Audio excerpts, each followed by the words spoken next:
नमस्कार दोस्तों, स्वागत है आपका न्यूटन्स लॉज ऑफ मोशन के नेक्स्ट लेक्चर में। और आज हम स्टार्ट करने जा रहे हैं फ्रिक्शन।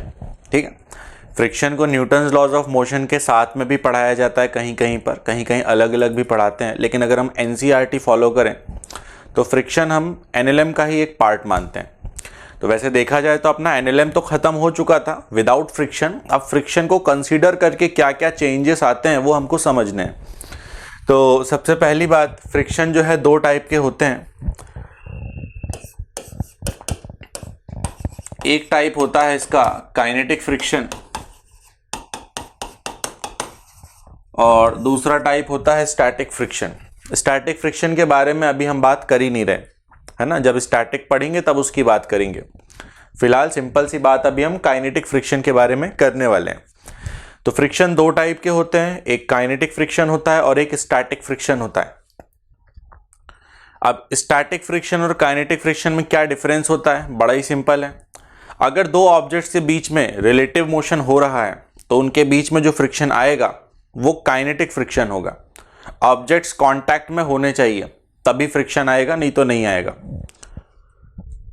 फॉर एग्जाम्पल, ये मेरा हाथ एक ऑब्जेक्ट और ये मेरा दूसरा हाथ दूसरा ऑब्जेक्ट। अब अगर इन दोनों ऑब्जेक्ट्स के बीच में रिलेटिव मोशन हो रहा है, ऐसा रिलेटिव मोशन अगर हो रहा है तो क्या होता होगा?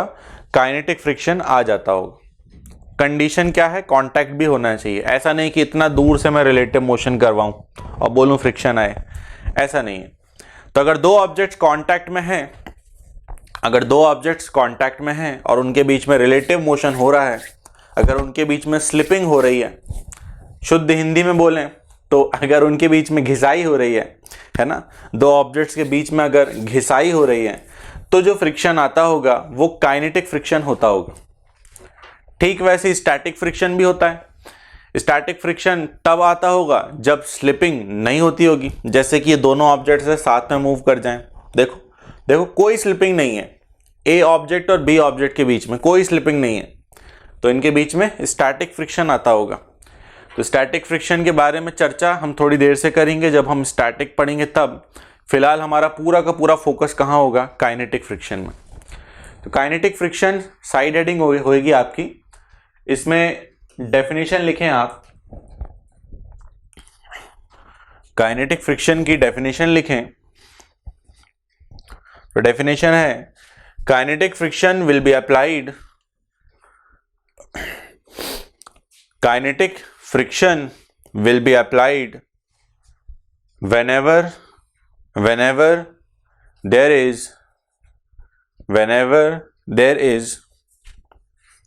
relative motion between two objects. Kinetic friction will be applied whenever there is relative motion between two objects in contact. Whenever there is relative motion between two objects in contact, ऐसा है। इसमें नेक्स्ट पॉइंट आप add करेंगे। ये तो basic सी definition हो गई, इसका नेक्स्ट पॉइंट लिखिए आप। नेक्स्ट पॉइंट है, काइनेटिक फ्रिक्शन ऑलवेज अपोजेस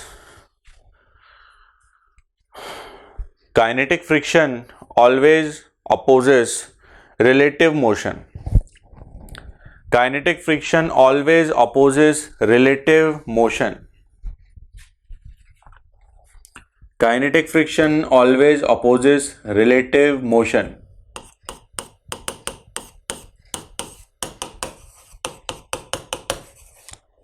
अब हम बात करने जा रहे हैं फ्रिक्शन के डायरेक्शन की। देखिए, पॉइंट नंबर 1 तो आपको क्लियर है कि अगर रिलेटिव मोशन होता है तो काइनेटिक फ्रिक्शन आता है।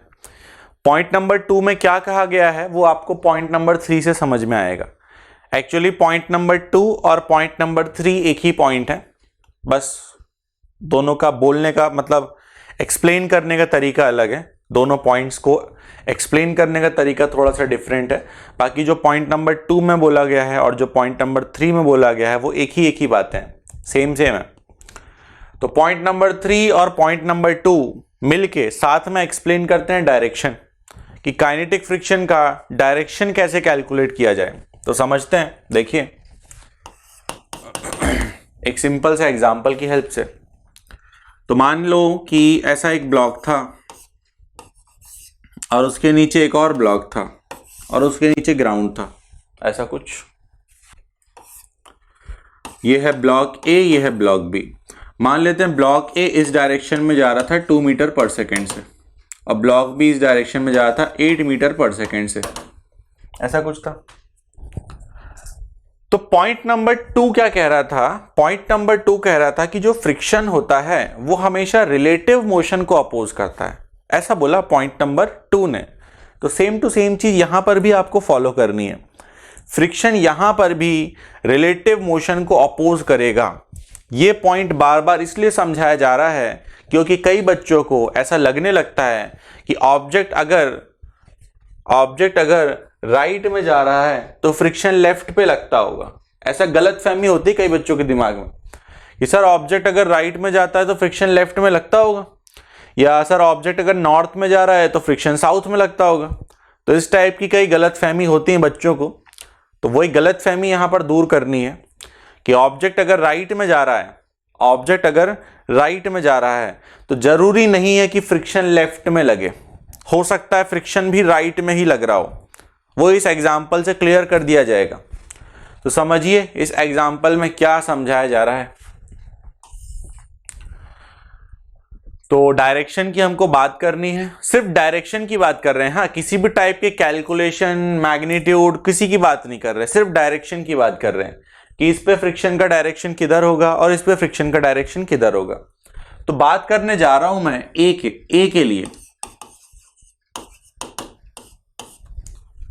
तो डायरेक्शन को पता करने का फंडा कुछ ऐसा है कि जिस भी ब्लॉक पर आप फ्रिक्शन का डायरेक्शन निकालना चाहते हो, आप उस ब्लॉक का फ्री बॉडी डायग्राम बनाओगे उसके पड़ोसी ब्लॉक के रेस्पेक्ट में, उसके एडजेसेंट ब्लॉक के रेस्पेक्ट में। तो अगर आपको ब्लॉक ए पर फ्रिक्शन निकालना है तो आप ब्लॉक ए का डायग्राम बनाओगे किसके रेस्पेक्ट में? बी के रेस्पेक्ट में। तो ए का डायग्राम हम बनाने जा रहे हैं, ये रहा ए,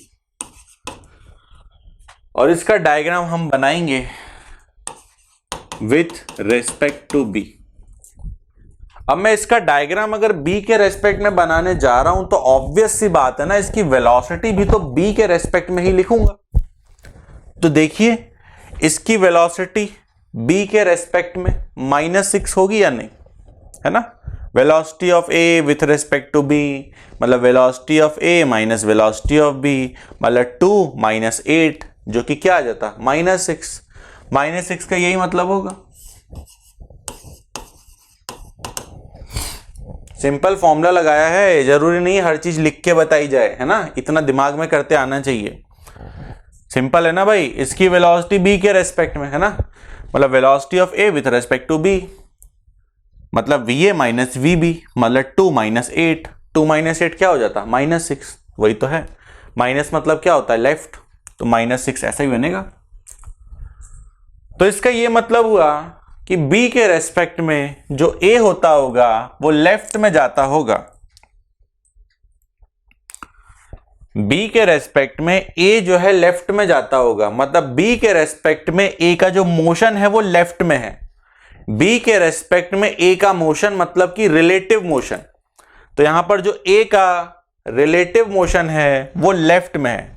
और फ्रिक्शन हमेशा क्या अपोज करता है? पॉइंट नंबर 2 देख लो, उसमें अच्छे से लिखा हुआ है, फ्रिक्शन हमेशा रिलेटिव मोशन को अपोज करता है। तो रिलेटिव मोशन अगर इस डायरेक्शन में है तो इसमें फ्रिक्शन पक्का इस डायरेक्शन में लगता होगा। तो ऐसे जाकर के फ्रिक्शन का डायरेक्शन पता चलता है। फिर बात आएगी बी की कि भाई बी पे किधर होता होगा डायरेक्शन। तो फिर बी पे हम इतनी मेहनत करने की जरूरत ही नहीं है। न्यूटन थर्ड लॉ जिंदाबाद था, है, रहेगा। तो हम बोलेंगे कि बी ने ए पे अगर फ्रिक्शन इधर लगाया तो ए ने बी पर फ्रिक्शन इधर लगा दिया होगा। इक्वल एंड अपोजिट, बदला, न्यूटन थर्ड लॉ। ये हो गया। अच्छा बी किधर जा रहा है? देखो बी राइट में जा रहा है ना, बी राइट में जा रहा है तो बी पर ग्राउंड से भी एक फ्रिक्शन आता होगा। तो ग्राउंड से भी एक फ्रिक्शन आता होगा, वो लेफ्ट में आ जाता होगा। ग्राउंड वाले फ्रिक्शन को मैंने Fg से रिप्रेजेंट कर दिया। ऐसा मत सोचना कि कोई नए टाइप का फ्रिक्शन है, ऐसा बिल्कुल मत सोचना, बस रिप्रेजेंट ऐसे किया जाता है।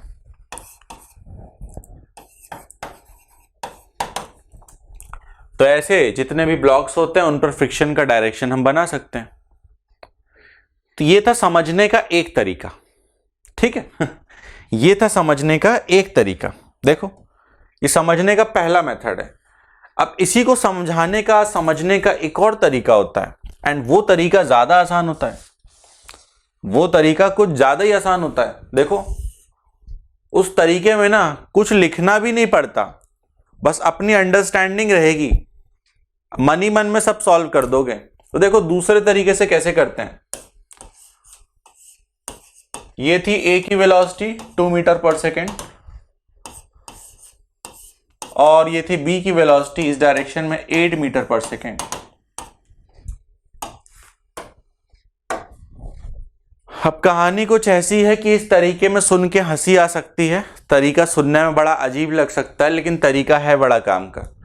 मेरे कॉलेज में एक सर थे, उन्होंने बताया था, और जब उन्होंने बताया था तो पूरी क्लास हंस के लोटपोट हो गई थी। तो तरीका कुछ ऐसा है, सर ने ये कहा था कि अगर ये दोनों ब्लॉक्स पर आपको फ्रिक्शन का डायरेक्शन निकालना है तो आप एक काम कर सकते हो, इसको लड़का मान लो, इसको लड़की मान लो, ठीक है। और ऐसा सोच लो कि ये लड़का लड़की साथ में भाग रहे हैं। एक ब्लॉक को, किसी भी एक ब्लॉक को लड़का मान लो, किसी दूसरे ब्लॉक को लड़की मान लो, और ये सोचो कि दोनों ब्लॉक्स जो हैं साथ में भाग रहे हैं। अब लड़का देखो कितने से भागना चाहता है, 2 मीटर पर सेकेंड से। लड़की कितने से भागना चाहती है, 8 मीटर पर सेकेंड से। तो सिंपल है, ये भाई धीरे भागना चाहता है, ये तेज भागना चाहती है। तो ये लड़की इसको कहेगी चलो ना। फंडा समझ में आया? नहीं तो वीडियो रिपीट करके देख लेना, है ना। अब ये चलो ना रुको ना मैं बार बार नहीं बोलने वाला, बोलने में बड़ा अजीब लगता है मुझे। तो ये ए है, ये बी है। ए धीरे धीरे चलना चाहता था, बी तेज तेज चलना चाहता है। तो जिस भी ब्लॉक पर आपको फ्रिक्शन का डायरेक्शन लिखना है ना, जिस भी ब्लॉक पर आपको फ्रिक्शन का डायरेक्शन लिखना है, आप सिंपली ये सोचोगे कि उसके पड़ोसी ब्लॉक ने उसको क्या कहा होगा, बस। अगर आपको ए पर फ्रिक्शन का डायरेक्शन लिखना है तो आप ये सोचोगे कि ए के पड़ोसी ने ए को क्या कहा। आपको अगर बी पर फ्रिक्शन का डायरेक्शन लिखना है तो आप सोचोगे कि बी के पड़ोसी ने बी को क्या कहा। सिंपली ये सोचना है कि पड़ोसी क्या बोल रहा है, बस। तो देखो वापस आते हैं। ए पर फ्रिक्शन का डायरेक्शन में लिखना चाहता था तो मैं यही सोचूंगा कि ए को बी क्या कहता होगा, ये सोचना है। तो ए धीरे धीरे भाग रहा था, बी तेज तेज भाग रहा था, तो बी ए को कहेगा चलो ना, तो फ्रिक्शन आगे। तो ये ए पे एफ बीट, ए का फ्रिक्शन बन गया। देख सकते हो वही तो आया है, कुछ मेहनत भी नहीं करनी पड़ती, ऐसे ही दिख जाता है आंसर।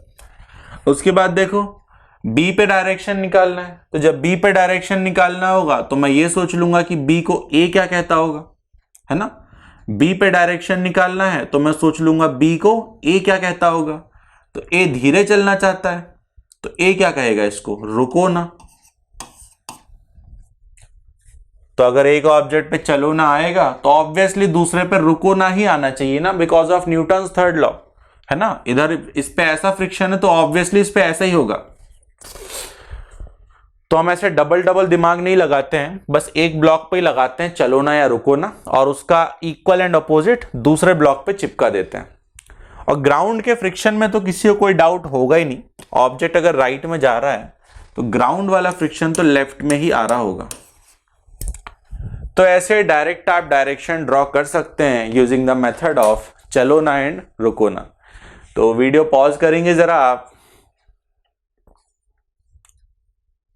और ये पॉइंट नंबर 3 के साथ एग्जाम्पल लिखेंगे। तो मान के चलते हैं कि काइनेटिक फ्रिक्शन का डायरेक्शन आप निकालना सीख चुके हैं। अब नेक्स्ट स्लाइड में हम इसका मैग्नीट्यूड की बात करेंगे।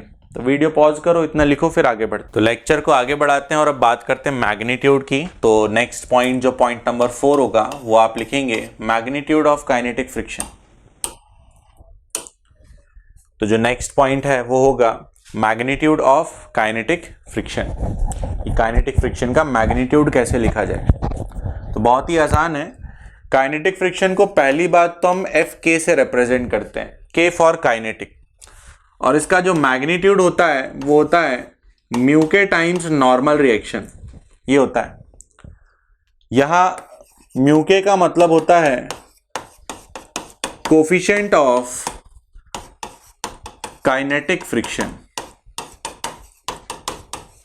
ये होता है म्यू के का मतलब कोफिशिएंट ऑफ काइनेटिक फ्रिक्शन। और ये जो कैपिटल एन है इसका मतलब वही है जो आप समझ रहे हो, नॉर्मल रिएक्शन। तो ये काइनेटिक फ्रिक्शन का फॉर्मूला होता है, बड़ा ही सिंपल सा फॉर्मूला है, कुछ भी इसमें एक्सप्लेन करने की जरूरत नहीं है, बिना फालतू कुछ भी ओवर एक्सप्लेन हम नहीं कर रहे। एक छोटी सी बात ये बस बोली जा सकती है कि म्यू के बारे में आप टेंशन ना लें, ये क्वेश्चन में आपको दिया होगा, और नॉर्मल निकालते तो आपसे आता ही है, एनएलएम आपने ऑलरेडी पढ़ लिया है, तो मान के चलते हैं ये भी आपने लिख लिया होगा जितनी देर में मैंने ये सब बोला। नहीं लिखा हो तो वीडियो पॉज करके लिख लो। अब इस पे सिंपल से कुछ क्वेश्चंस देखते हैं हम। देखिए तो क्वेश्चन नंबर 1, अब देखिए काइनेटिक फ्रिक्शन आपने पढ़ लिया, काइनेटिक फ्रिक्शन खत्म, ठीक है। काइनेटिक फ्रिक्शन की थ्योरी सिर्फ इतनी ही होती है। अब इसके बाद जो भी कुछ आएगा वो क्वेश्चंस आएंगे, और जो क्वेश्चन आएंगे ना वो काइनेटिक फ्रिक्शन के नहीं होंगे, वो न्यूटन्स लॉज ऑफ मोशन के होंगे, और न्यूटन्स लॉज ऑफ मोशन में काइनेटिक फ्रिक्शन इंक्लूड करके एक नया क्वेश्चन बना दिया जाता है, बस। तो देखते हैं, पहला क्वेश्चन बहुत आसान है। पहला क्वेश्चन काइनेमेटिक्स और एनएलएम पर बेस्ड है। तो पहला सवाल कहता है कि एक ऑब्जेक्ट जिसका कि मास 1 kg इस डायरेक्शन में मूव कर रहा था 10 मीटर पर सेकेंड से, जिस सरफेस पर यह मूव कर रहा था वो सरफेस एक रफ सरफेस था, ये एक रफ सरफेस था जिसका कोफिशिएंट ऑफ फ्रिक्शन 0.5 दिया हुआ है। तो हमसे ये बोला जाता है कि सीधी सी बात है भाई, रफ सरफेस पर अगर ऑब्जेक्ट फिसल रहा है तो थोड़ी देर बाद फिसलने के बाद रुक जाएगा ना। तो हमसे यही पूछा जा रहा है कि कितना डिस्टेंस चलने के बाद ये रुकेगा। तो हमसे पूछा जाता है calculate distance travelled before it stops. Block रुकने के पहले कितना डिस्टेंस ट्रैवल कर लेगा, ये हमसे पूछा जाता है। बहुत ही आसान क्वेश्चन है, अगर कोई वीडियो पॉज करके इस क्वेश्चन को अटेम्प्ट करना चाहे तो कर सकता है, बाकी हम यहां पर सॉल्व कर ही रहे हैं।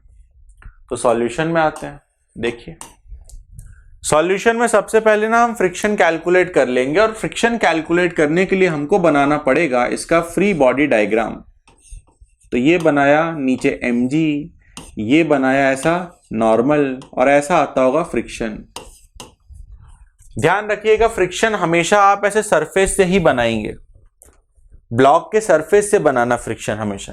कभी भी ऐसे फ्रिक्शन मत बनाना ब्लॉक के सेंटर से, ऐसा मत बनाना, हमेशा ब्लॉक के सरफेस से ही फ्रिक्शन बनाया करो। तो ये इतना हो गया। अब देखो ब्लॉक तो हॉरिजॉन्टल में चल रहा है ना, ब्लॉक तो हॉरिजॉन्टल में मूव कर रहा है, तो ऑब्वियस सी बात है वर्टिकल में फोर्स तो बैलेंस होते होंगे, तो वर्टिकल में फोर्स बैलेंस रहते होंगे, मतलब ये नॉर्मल mg को बैलेंस कर देता होगा, मतलब नॉर्मल की वैल्यू mg होती होगी, ऐसा है। तो नॉर्मल आपको पता चल गया, तो फ्रिक्शन भी आप पता कर सकते हो म्यू इंटू एन का यूज करते हुए। तो फ्रिक्शन यहां से आ जाएगा, म्यू देखिए 0.5 दिया हुआ है ये, और नॉर्मल की वैल्यू आ चुकी है mg, मास भी दिया हुआ है देख सकते हैं 1 kg का मास है, तो फ्रिक्शन यहां से 5 आ गया। इतना हमने कर लिया, ठीक है। आगे बढ़ते हैं।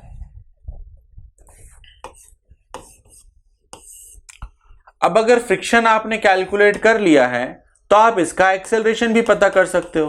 कैसे पता करोगे? ऐसे summation fx is equal to mx। देख सकते हो पूरा एनएलएम चल रहा है, फ्रिक्शन का काम सिर्फ इतना सा है, म्यू एन, खत्म। बाकी पूरा क्या है? एनएलएम है। अब देखो फ्रिक्शन लेफ्ट में लग रहा है तो माइनस एफ लिखूंगा, मास इसका m, एक्सेलरेशन इसका a, वैल्यूज रख देते हैं। फ्रिक्शन अभी अभी कैलकुलेट किया है, वहां पे 5 आया था।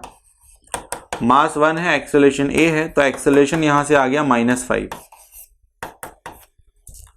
अब अगर एक्सेलरेशन आ चुका है तो भाई क्वेश्चन जा चुका है वो काइनेमेटिक्स के डिपार्टमेंट में।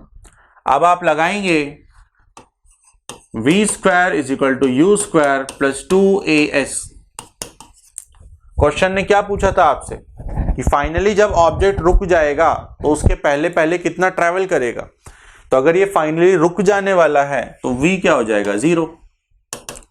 u मतलब इनिशियल वेलोसिटी होता है, जो कि देखिए कितना दिया हुआ है, 10 मीटर पर सेकेंड, है ना। तो यहां पर रख दिया मैंने 10 मीटर पर सेकेंड + 2, एक्सेलरेशन देखिए -5, ये भी रख दिया। और डिस्प्लेसमेंट आपसे पूछा गया है, तो यहां से डिस्प्लेसमेंट आ जाएगा, कितना आ जाएगा, 10 आ जाएगा।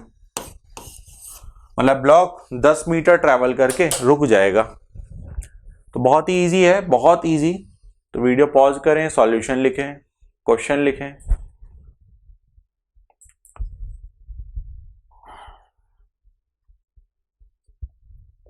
तो मान के चलते हैं लिख लिया होगा आपने इतना। देन नेक्स्ट पार्ट इसका ये है, ये भी नोट कर लीजिए। तो इतना आप लोग लिखिए, उसके बाद हम आगे बढ़ते हैं। तो लेक्चर को आगे बढ़ाते हैं और बात करते हैं स्टैटिक फ्रिक्शन के बारे में। तो स्टैटिक फ्रिक्शन की कहानी कुछ ऐसी है कि स्टैटिक फ्रिक्शन तब लगता है जब दो ऑब्जेक्ट्स के बीच में रिलेटिव मोशन नहीं होता। लेकिन देखना, ये आधी डेफिनेशन है, उसमें एक कंडीशन भी छुपी हुई है, लेकिन टेंडेंसी ऑफ रिलेटिव मोशन होना चाहिए। इस चीज को समझेंगे, ये समझदार बच्चे एक बार में समझ जाते हैं, और उसके अलावा जो बाकी बच्चे होते हैं उनको समझाने में थोड़ा एफर्ट लगाना पड़ता है। तो फिर से बोल रहा हूँ, डेफिनेशन ये हो जाती है। एक काम करो, डेफिनेशन लिख लो, पहले मैं बोलता हूँ। तो डेफिनेशन लिखो, static friction will be applied,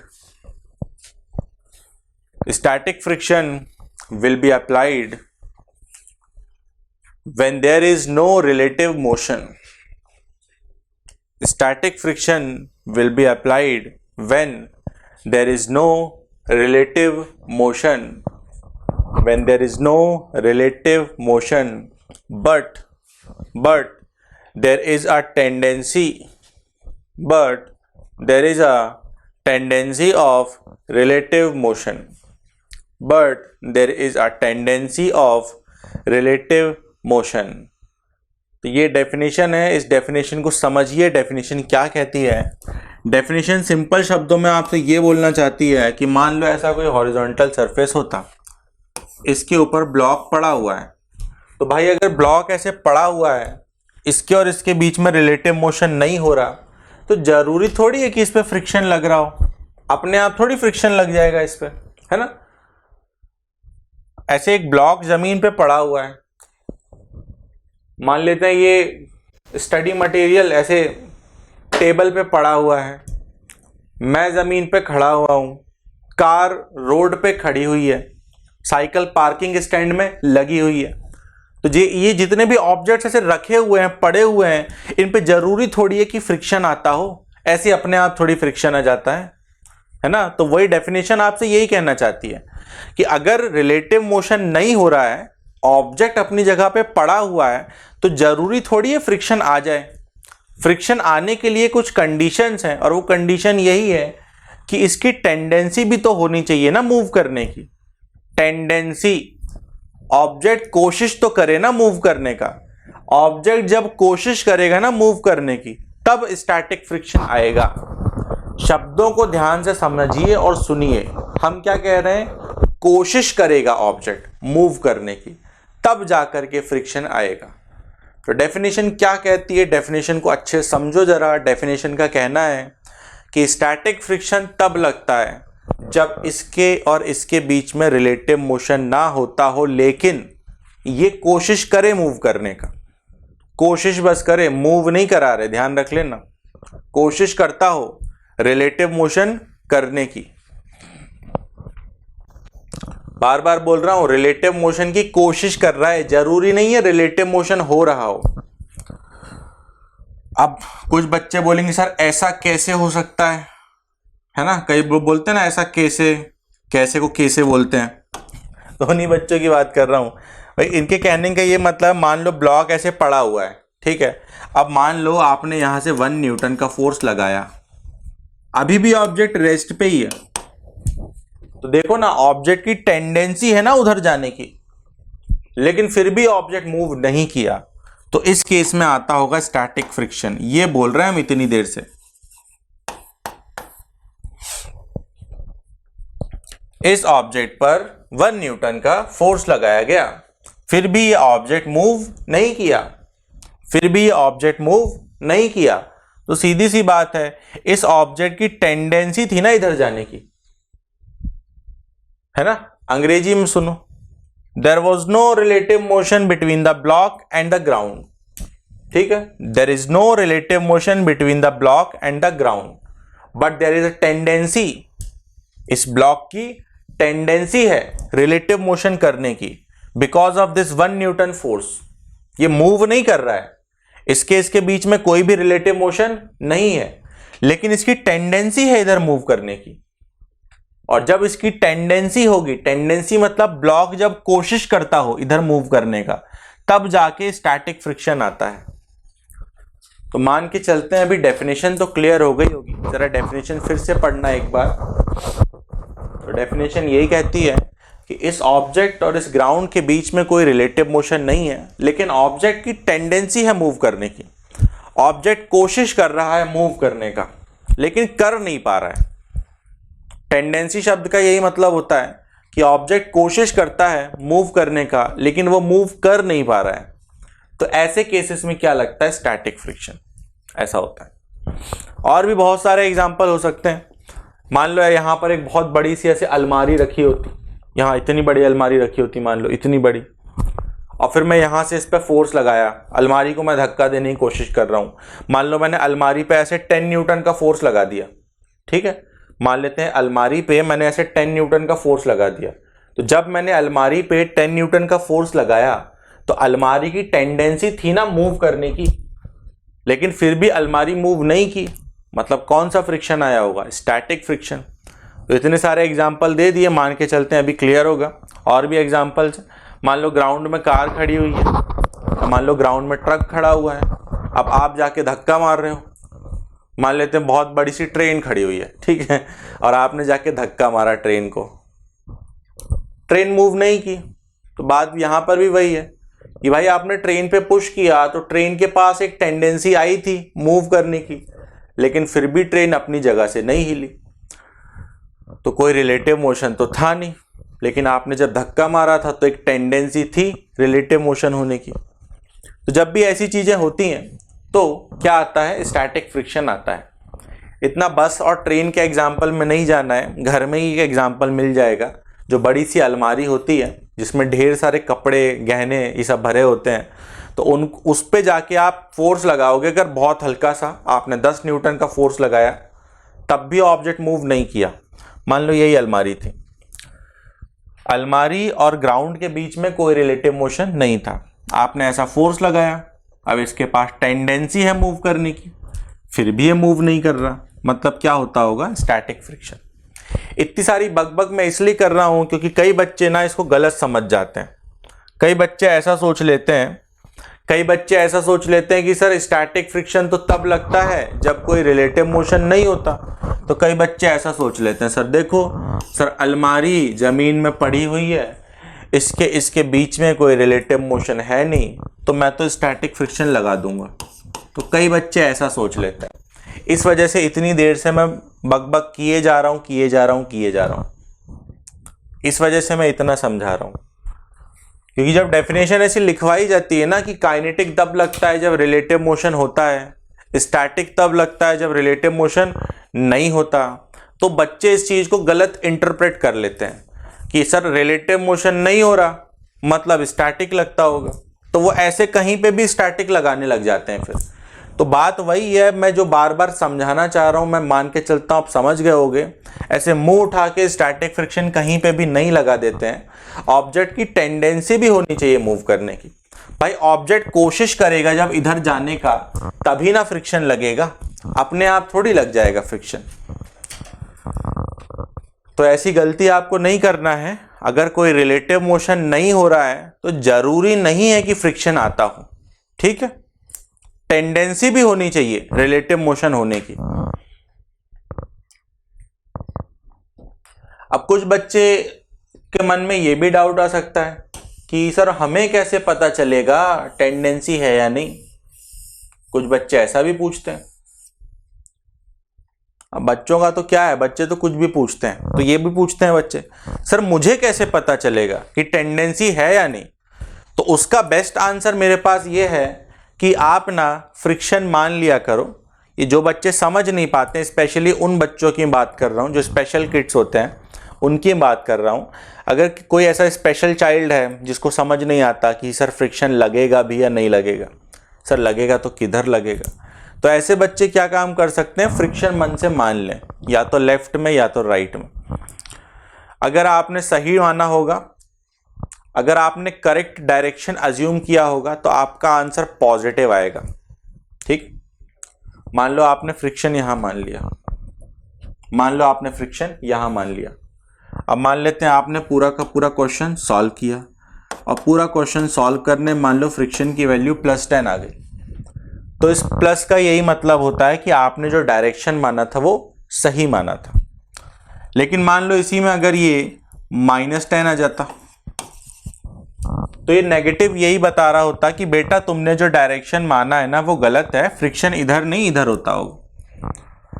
और अगर 0 आ गया तो इसका यही मतलब होगा कि ऑब्जेक्ट की टेंडेंसी थी नहीं मूव करने की, और आपने ज़बरदस्ती फ्रिक्शन लगा दिया। तो जो हम इतनी देर से डिस्कशन पे डिस्कशन किए जा रहे हैं, वन साइडेड डिस्कशन है ना, इसको वन साइडेड डिस्कशन ही बोलेंगे। तो इसकी फाइनल समरी, जो फाइनल कहानी का सार है, वो ये निकल के आता है कि अगर ऑब्जेक्ट ग्राउंड पे पड़ा हुआ है, कहीं भी ऑब्जेक्ट रखा हुआ है, अगर उसका रिलेटिव मोशन नहीं होता है तो ज़रूरी नहीं है कि फ्रिक्शन आ जाए। टेंडेंसी भी होनी चाहिए रिलेटिव मोशन होने की। मैक्सिमम टाइम जो स्टूडेंट्स होते हैं या जो भी इंसान क्वेश्चन सॉल्व करता है वो आइडेंटिफाई कर लेता है कि टेंडेंसी है या नहीं। लेकिन इन केस अगर आप आइडेंटिफाई नहीं कर पा रहे हो तो भी आपको टेंशन लेने की ज़रूरत नहीं है। आप F मान लो। अगर टेंडेंसी नहीं होगी, अगर टेंडेंसी नहीं होती होगी रिलेटिव मोशन होने की, तो ऑब्वियस सी बात है फ्रिक्शन अपने आप 0 आ जाएगा। तो अगर आपने ऐसा मान भी लिया होगा, है ना, मान लो आपने गलती से ऐसा मान भी लिया तो भी फ्रिक्शन अपने आप 0 ही आएगा।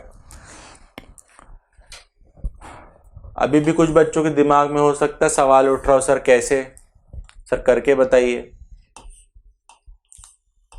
अब दिक्कत ये है ना कि मैं कैमरे को समझाता हूं तो कैमरे के पास एक्सप्रेशन तो होते नहीं हाँ और ना के, तो बस मैं फिर ये इमेजिन करता रहता हूं कि मैं ये पढ़ाता तो क्लास में कोई बच्चा ऐसा पूछता वैसा पूछता। तो मान लेते किसी बच्चे ने पूछ लिया, सर ये जो आपने कहा कैसे समझाइए। तो देखो, मान लो ये ऑब्जेक्ट ज़मीन में पड़ा हुआ है, 1 kg का ये ऑब्जेक्ट है जो कि रेस्ट पे है। अब मान लो कोई बच्चा इतना समझदार नहीं था जो कि ये समझ पाए कि रिलेटिव मोशन नहीं हो रहा या उसकी टेंडेंसी तो ऐसा तो वैसा, ठीक है। तो मान लेते हैं उस बच्चे ने गलती से इस पर ऐसा फ्रिक्शन लगा दिया, है ना। मान लेते किसी बच्चे ने गलत सोच लिया, किसी बच्चे ने सोच लिया कि सर देखो रिलेटिव मोशन तो हो नहीं रहा, और जब रिलेटिव मोशन नहीं होता है तो हम स्टैटिक लगा देते हैं। तो मान लेते हैं ऐसा गलत सलत आधा अधूरा किसी ने सोच के फ्रिक्शन लगा दिया, तो भी कोई टेंशन वाली बात नहीं है। मैं ये कह रहा हूं कि भाई देखो ऑब्जेक्ट कैसा है, रेस्ट पे, और अगर ऑब्जेक्ट रेस्ट पे है तो समेशन एफ एक्स क्या होना चाहिए, 0। एक्स में नेट फोर्स क्या होना चाहिए, 0। एक्स में एक ही तो फोर्स लग रहा है इस बेचारे पे जो कि फ्रिक्शन है। तो देखो यहां से प्रूफ हो गया कि फ्रिक्शन 0 होगा।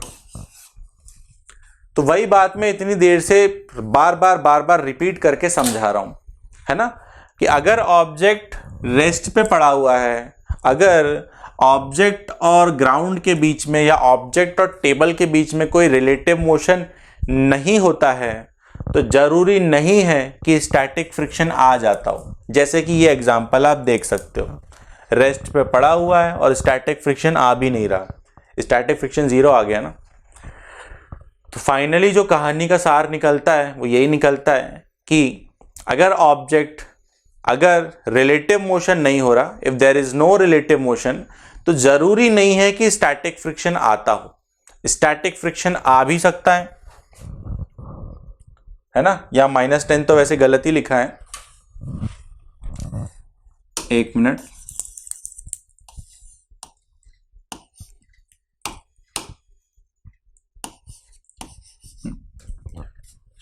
तो if there is no relative motion, तो जरूरी नहीं है कि फ्रिक्शन लग जाए। फ्रिक्शन हो भी सकता है, फ्रिक्शन नहीं भी हो सकता।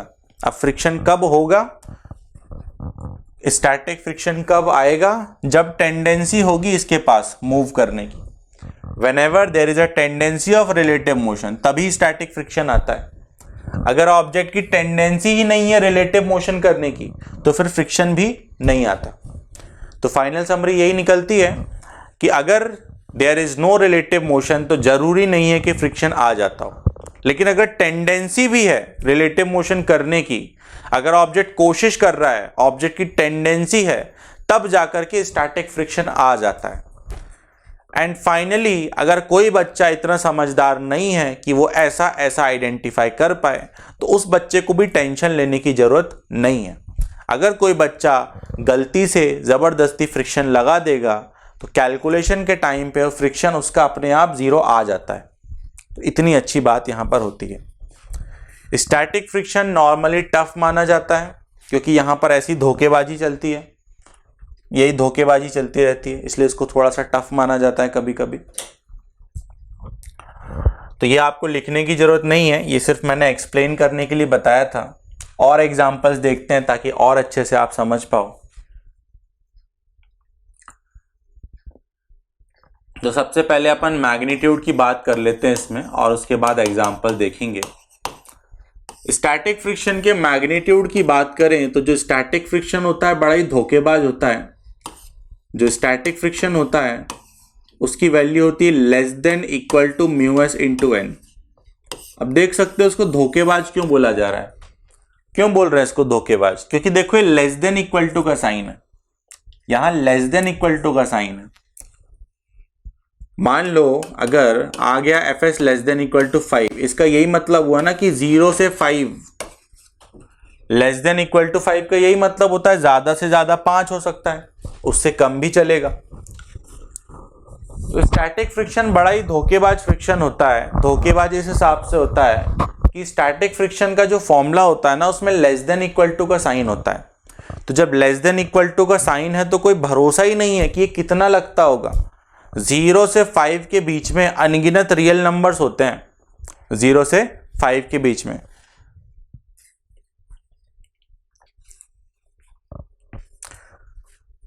हाँ, तो मैं ये कह रहा था 0 से 5 के बीच में अनगिनत रियल नंबर्स होते हैं, तो 0 से 5 के बीच में तो ये कुछ भी हो सकता है।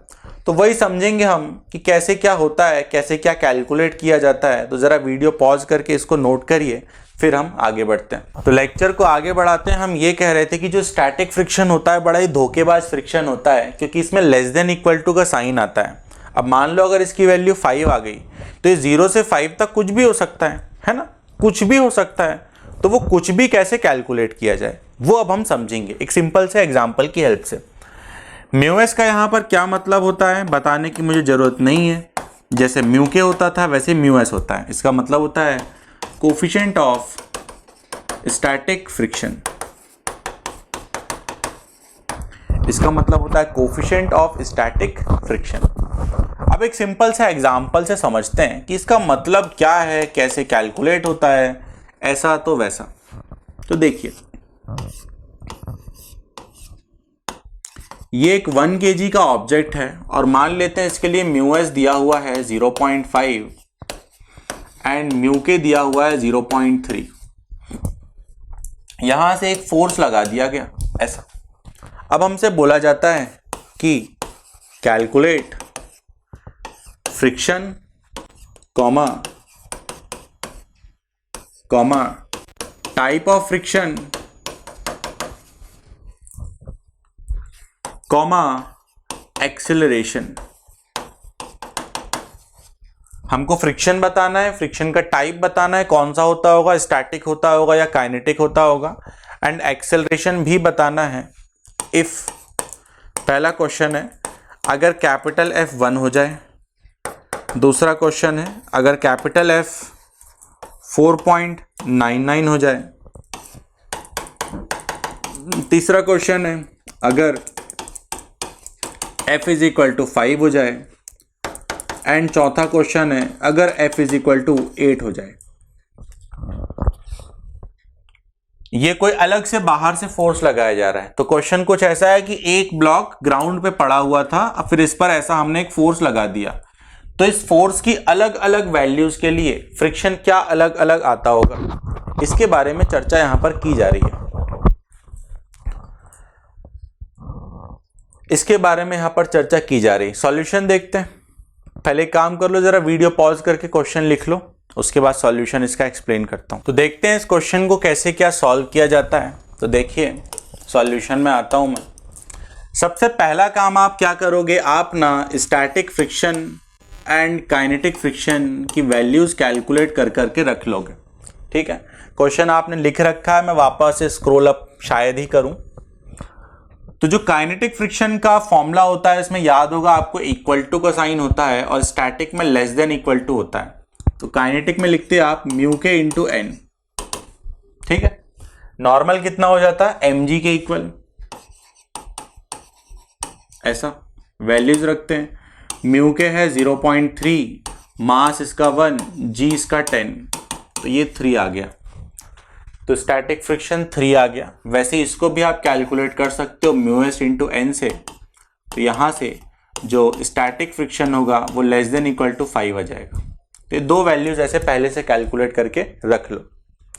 तो दो बातें हमको पता चल गई कि काइनेटिक फ्रिक्शन जो है वो 3 होता होगा और जो स्टैटिक फ्रिक्शन है वो लेस देन इक्वल टू 5 होता होगा। लेस देन इक्वल टू का क्या मतलब होता है, लेस देन इक्वल टू का मतलब होता है ज्यादा से ज्यादा 5 हो सकता है, इसका ये मतलब होता है। ज्यादा से ज्यादा कितना हो सकता है, 5 हो सकता है, इससे ज्यादा नहीं हो सकता। तो ये पहले हम कैलकुलेट करके रख लेते हैं। तो ये दो काम की बातें हमने कैलकुलेट करके रख ली। अब आते हैं फर्स्ट वाले पार्ट में। तो देखो ये 1 kg का ऑब्जेक्ट है। फर्स्ट वाला कहता है यहां से फोर्स अगर 1 न्यूटन का लगा दे। तो इस क्वेश्चन से हम आपको यही समझाना चाहते हैं कि जो स्टैटिक फ्रिक्शन है ना, लेस देन इक्वल टू 5 आया है, मतलब 0 से 5 के बीच में वो कुछ भी हो सकता है। और वो कुछ भी कैसे कैलकुलेट किया जाए वही आपको समझाया जा रहा है। तो 0 से 5 के बीच में जो स्टैटिक फ्रिक्शन है वो कुछ भी हो सकता है। उस कुछ भी का ये मतलब है कि जो फ्रिक्शन होता है वो रिक्वायरमेंट के अकॉर्डिंग लगता है। स्टैटिक फ्रिक्शन जो होता है वो रिक्वायरमेंट के अकॉर्डिंग लगता है, जितनी जरूरत होती है उतना ही लगता है। तो अगर इस एग्जांपल की मैं बात करूं यहां पे, तो देखो 1 kg ब्लॉक पर इस डायरेक्शन में 1 न्यूटन का फोर्स लगा, तो स्टैटिक फ्रिक्शन आके बोलेगा, देखो स्टैटिक फ्रिक्शन बोलेगा है 1 न्यूटन का फोर्स, मैं तो इतना पावरफुल हूं कि मैं ज्यादा से ज्यादा 5 न्यूटन का फोर्स हैंडल कर सकता हूं। बातें सुनना ध्यान से, क्या बोल रहे हैं। इस ऑब्जेक्ट पर 1 न्यूटन का फोर्स लगाया, स्टैटिक फ्रिक्शन आएगा हीरो बन के, और स्टैटिक फ्रिक्शन बोलेगा 1 न्यूटन का फोर्स, इसमें क्या बड़ी बात है, मैं तो ज्यादा से ज्यादा 5 न्यूटन तक संभाल सकता हूं। तो अगर मैं 5 न्यूटन तक बहुत आराम से संभाल सकता हूं तो 1 न्यूटन मेरे लिए कोई बड़ी बात नहीं है। इस 1 न्यूटन को मैं बैलेंस कर दूंगा, तो फ्रिक्शन यहां से ऐसा आके लग जाएगा 1 न्यूटन। जितनी जरूरत उतना फ्रिक्शन, वही हमने यहां पर लिखा है।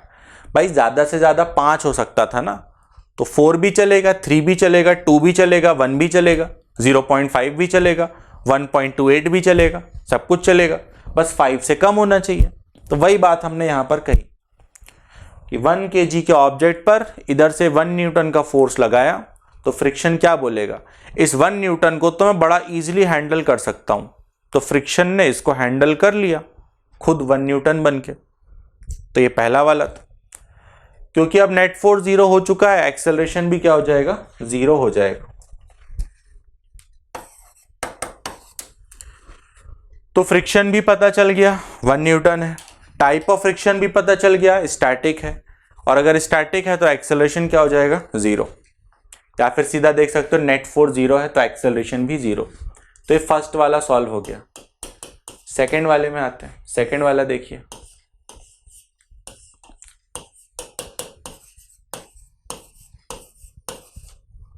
तो ये 4.99 न्यूटन का फोर्स था सेकंड वाले में। यहां पर भी सेम टू सेम वही बात बोली जाएगी कि ऑब्जेक्ट पर 4.99 न्यूटन का फोर्स अगर लगाया गया है तो फिर से फ्रिक्शन हीरो बन के आएगा। फ्रिक्शन क्या बोलेगा? फ्रिक्शन बोलेगा मैं तो 5 न्यूटन तक का फोर्स संभाल सकता हूं, तो 4.99 को भी मैं संभाल सकता हूं। तो यहां से फिर से फ्रिक्शन आ जाता और इस ब्लॉक को रोक लेता, संभाल लेता। और कितना लगता है? 4.99। भाई जितनी जरूरत उतना ही लगेगा। तो फिर से इस फ्रिक्शन ने इसको हैंडल कर लिया, फोर्स बैलेंस हो गया, तो एक्सेलरेशन क्या होगा? यहां पर भी 0 होगा। फिर आते हैं तीसरे वाले में। थर्ड पार्ट में ये बोला जा रहा था कि ये जो फोर्स है, ये फोर्स 5 न्यूटन का है, 5 न्यूटन का फोर्स है। फिर से यहां पर वही कहानी, फिर से फ्रिक्शन आएगा हीरो बन के। फ्रिक्शन बोलेगा 5 न्यूटन तक तो मैं बहुत आराम से संभाल सकता हूं, और ये तो 5 न्यूटन है, तो इसको तो मैं बड़ा इजीली संभाल लूंगा। और फ्रिक्शन यहां से 5 न्यूटन लग जाता है, और फिर फ्रिक्शन यहां से 5 न्यूटन लग जाता है, और एक्सेलरेशन क्या होता? 0। ये फोर्स बैलेंस हो गए ना। तो पहले के 3 ये सॉल्व हो गए। लास्ट वाला समझिए, लास्ट वाला सबसे अच्छा है। फोर्थ वाले में क्या कह रहा है? फोर्थ वाले में ये कह रहा है, कितना फोर्स लगा था मुझे याद नहीं, 8 न्यूटन था शायद, 1 मिनट, हाँ 8 न्यूटन है, हाँ। तो लास्ट वाले में ये जो फोर्स है 8 न्यूटन है। अब सोचो जरा, ये जो फोर्स है ये 8 न्यूटन है, और बेचारा फ्रिक्शन ज्यादा से ज्यादा कितना संभाल सकता है? यहां पर 5। ये देखो, स्टैटिक फ्रिक्शन ज्यादा से ज्यादा कितना संभाल सकता है? 5। तो फिर से ये फ्रिक्शन यहां पे आता तो हीरो बन के, बोलता मैं संभालूंगा, मैं संभालूंगा, मैं संभालूंगा। जैसे नहीं कुछ दोस्त होते हैं, मैं लड़ूंगा, मैं लड़ूंगा, कहां लड़ाई हो गई, चलो हम लड़ेंगे। और फिर जब लड़ाई में पहुंचते हैं तो फिर लड़ ही नहीं पाते। तो वैसी कहानी इसकी हो जाएगी यहां पर। स्टैटिक फ्रिक्शन की ज्यादा से ज्यादा वैल्यू क्या है? 5। तो फिर से ये आएगा हीरो बन के, वो बोलेगा मैं लड़ूंगा, मैं लड़ूंगा। और जैसे ही यहां स्टैटिक फ्रिक्शन पहुंचेगा, वो देखेगा अरे बाप रे, ये फोर्स तो 8 न्यूटन का है। तो स्टैटिक फ्रिक्शन क्या सोचेगा? स्टैटिक फ्रिक्शन यही सोचेगा कि ये तो 8 न्यूटन का फोर्स है, और मैं बेचारा ज्यादा से ज्यादा 5 न्यूटन का फोर्स संभाल सकता हूं। तो सीधी सी बात है, सीधी सिंपल सी बात है कि ये बेचारा ज्यादा से ज्यादा 5 न्यूटन हो सकता है, ये बेचारा ज्यादा से ज्यादा 5 हो सकता है बस। ये फ्रिक्शन कुछ भी कर ले, इसको संभाल नहीं सकता। ये फ्रिक्शन कुछ भी कर ले, इसको संभाल ही नहीं सकता। फ्रिक्शन की ज्यादा से ज्यादा वैल्यू यहां पर क्या हो सकती है? 5। तो फ्रिक्शन कुछ भी कर ले, इस ब्लॉक को रोक के नहीं रख सकता। मतलब ये ब्लॉक मूव कर जाएगा, मतलब ये ब्लॉक मूव कर जाएगा। और अगर ब्लॉक मूव कर गया होगा, मतलब इसके और इसके बीच में रिलेटिव मोशन हो गया होगा, और जब रिलेटिव मोशन हो जाता है तो फिर काइनेटिक फ्रिक्शन लगता है। तो यहां पर फाइनली काइनेटिक फ्रिक्शन आ गया होगा, जिसकी वैल्यू 3 रही होगी। पता नहीं पल्ले पड़ा या नहीं, दोबारा ट्राई करते हैं। ये ब्लॉक था, इस पर आपने ऐसा 8 न्यूटन का फोर्स लगाया, सीधी सी बात है फ्रिक्शन इसको रोक के नहीं रख सकता, क्योंकि फ्रिक्शन ज्यादा से ज्यादा कितना संभाल सकता था? 5। फ्रिक्शन ज्यादा से ज्यादा 5 संभाल सकता है, तो फ्रिक्शन 8 को हैंडल नहीं कर पाएगा। हैंडल कर नहीं पाएगा मतलब ब्लॉक मूव कर जाएगा। ब्लॉक मूव कर गया मतलब काइनेटिक होगा, काइनेटिक फ्रिक्शन होगा। और काइनेटिक फ्रिक्शन कितना है? 3। अभी कैलकुलेट किया था, इसीलिए कैलकुलेट करके रखा था इसको, ये ताकि बाद में यूज हो। तो काइनेटिक आ जाता होगा 3। तो फ्रिक्शन पता चल गया, फ्रिक्शन 3 होता होगा। टाइप ऑफ फ्रिक्शन भी पता चल गया, काइनेटिक होता होगा। बात रह गई एक्सेलरेशन की, तो उसके लिए F equal to M A जिंदाबाद है। सिंपली लगाऊंगा summation Fx is equal to M A X. तो देखिए x में लगने वाले फोर्सेस, राइट में लगा 8, लेफ्ट में लगा 3, मास इसका 1, एक्सेलरेशन इसका a, तो एक्सेलरेशन यहां से आ गया 5। तो जो स्टैटिक फ्रिक्शन के प्रॉब्लम्स होते हैं वो कुछ इस तरीके से डील किए जाते हैं। स्टैटिक और काइनेटिक पे मिक्स्ड प्रॉब्लम आते हैं। आपको खुद आइडेंटिफाई करना पड़ता है कि ऑब्जेक्ट मूव करेगा या नहीं करेगा। तो वीडियो पॉज कर करके अब आप नोट करेंगे। तो ये तो वैसे लिख लिया था, है ना, क्वेश्चन तो लिख लिया था आपने। ये वीडियो पॉज करें, इतना नोट करें।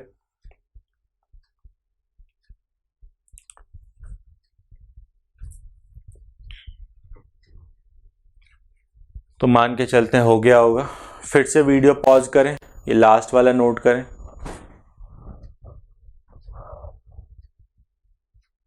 तो आराम से लिख लो वीडियो पॉज करके, उसके बाद फिर हम आगे बढ़ते हैं। लास्ट में एक छोटा सा नोट बना के स्टैटिक फ्रिक्शन के बारे में एक बात लिख लो। तो बात ये है, जैसा कि अभी अभी हमने देखा, static friction self adjusting force होता है, जरूरत के हिसाब से लगता है ना। जितनी जरूरत उतना ही लगेगा, जितनी जरूरत उतना ही लगेगा, जितनी जरूरत उतना ही लगेगा। तो इसी को लिखना है नोट बना के। तो नोट में आप लिखेंगे कि static friction is a self adjusting force. ये लिखना आपको, static friction is a self adjusting force. Static friction is a self adjusting force and it acts according to the requirement, and it acts according to the requirement।